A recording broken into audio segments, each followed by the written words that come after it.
Assalamualaikum warahmatullahi wabarakatuh. Yang terhormat Bapak Ganesha Puputinda Kurniawan, SSTFT MFIS, selaku dosen dan penanggung jawab mata kuliah Patofisiologi Muskuloskeletal. Sebelumnya, perkenalkan, nama saya Raskia Udisa Faramadiva dari jurusan D4 Fisioterapi semester 3. Pada kesempatan kali ini, saya akan menjelaskan mengenai fraktur humerus untuk memenuhi tugas ujian akhir semester mata kuliah Patofisiologi Muskuloskeletal. Berikut penjelasannya. Sebelum kita masuk ke fraktur humerus, kita harus mengetahui apa itu tulang humerus. Tulang humerus merupakan tulang terbesar pada lengan dan satu-satunya penyusun lengan atas. Nah, berikut anatomi tulang humerus.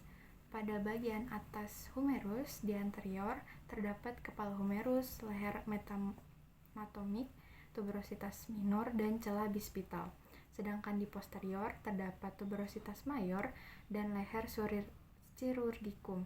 Pada bagian medial humerus di anterior terdapat tuberositas deltoid, di anterior dan posterior terdapat celah spiral.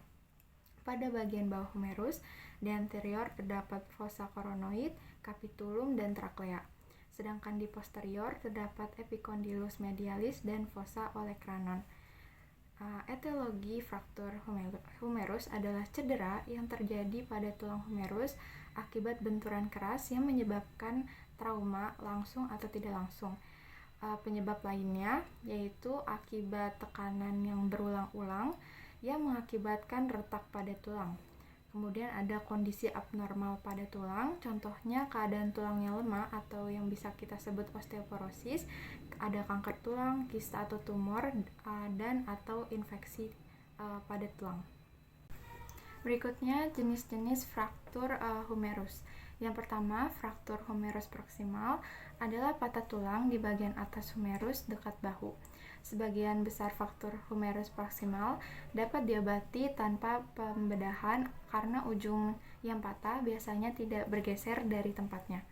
Yang kedua, fraktur shaft humerus adalah patah tulang di bagian tengah humerus. Yang ketiga, fraktur humerus distal adalah patah tulang yang terjadi di dekat siku atau elbow.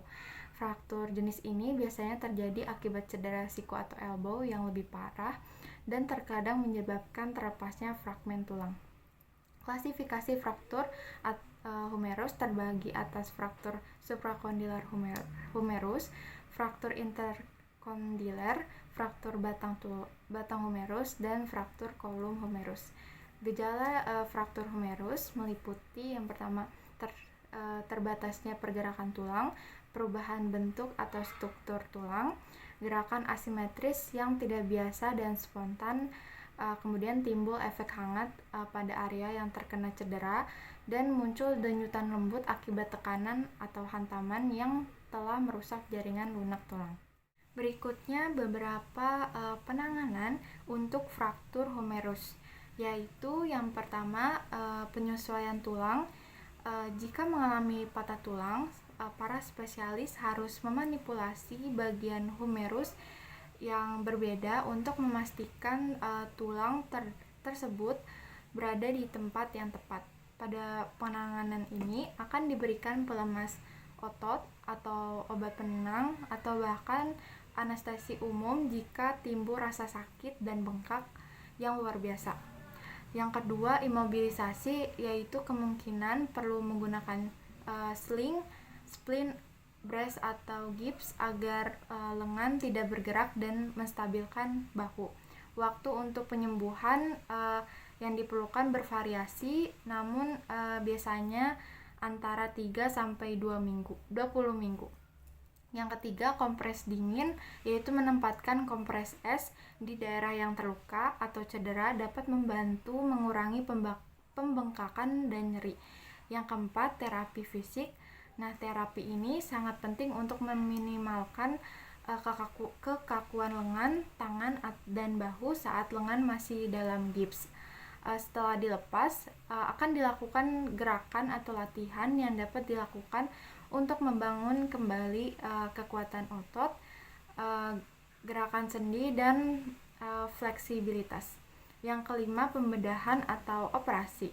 Dalam beberapa kasus fraktur humerus, operasi diperlukan untuk menstabilkan tulang humerus yang patah. Sekian dari saya, kurang lebihnya mohon maaf. Wassalamualaikum warahmatullahi wabarakatuh.